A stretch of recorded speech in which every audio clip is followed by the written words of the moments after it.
Hi friends, ఎలా ఉన్నారు? Welcome to Sai Vinayaka food court. Present situation మనకు తెలిసిందే. చాలామంది కరోనా వల్ల దగ్గు జలుబుకి గురవుతున్నారు. ఇప్పుడు మేము చేసే తులసి, దాల్చిన చెక్క, అల్లం కషాయం ఈ కరోనా టైంలో చాలా హెల్ప్ అవుతుంది. ఈ కరోనా టైంలో ఈ కషాయం తాగడం వల్ల చిటికలో జలుబు మరియు దగ్గు నుండి మీకు ఉపశమనం కలుగుతుంది. ఇంకెందుకు ఆలస్యం, లేట్ చేయకుండా ఈ కషాయాన్ని ఎలా ప్రిపేర్ చేయాలో తెలుసుకుందాం.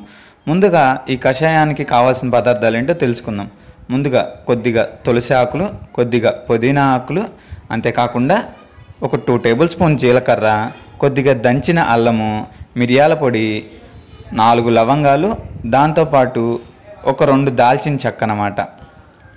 ఇవన్నీ తీసుకున్న తర్వాత ఒక బౌల్ తీసుకుని ఆ బౌల్లో మనం ముందుగానే వాష్ చేసి పెట్టుకున్న పుదీనాని, అంతేకాకుండా ముందుగానే వాష్ చేసి పెట్టుకున్న తులసి ఆకులను కూడా అందులో వేసుకోవాలి.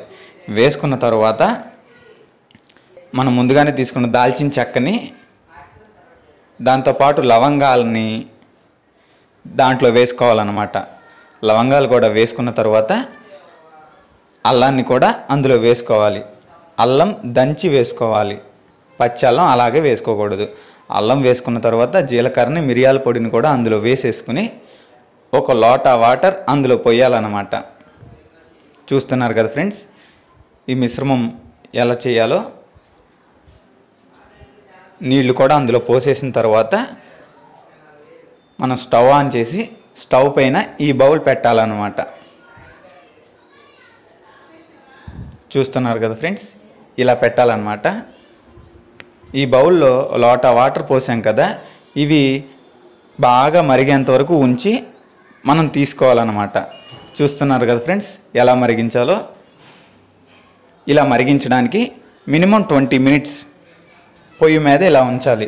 మధ్య మధ్యలో మరుగుతుండగా ఇలా స్పూన్తో కూడా తిప్పుకోవాలి. చూస్తున్నారు కదా ఫ్రెండ్స్, మరగడం అయిపోవస్తుంది. ఇలా గ్లాస్ నీళ్ళకు వచ్చేంతవరకు మనం ఈ కషాయాన్ని మరిగించుకుని తర్వాత స్టవ్ ఆఫ్ చేసి స్టవ్ మీద నుంచి తీసి ఇలా సర్వింగ్ కప్లోకి తీసుకుంటే మనకు కషాయం రెడీ అయిపోతుంది. ఈ కషాయం చాలా హెల్ప్ఫుల్గా అవుతుంది. ఈ కషాయం తాగడం వల్ల చిటికలో జలుబుకి, దగ్గుకి మీకు ఉపశమనం కలుగుతుంది. ఇంకెందుకు ఆలస్యం ఫ్రెండ్స్, మీరు ఒకసారి ట్రై చేయండి. ఈ కరోనా టైంలో ఈ కషాయం మీకు చాలా యూజ్ అవుతుంది. Thanks for watching the video. For more videos subscribe to my channel.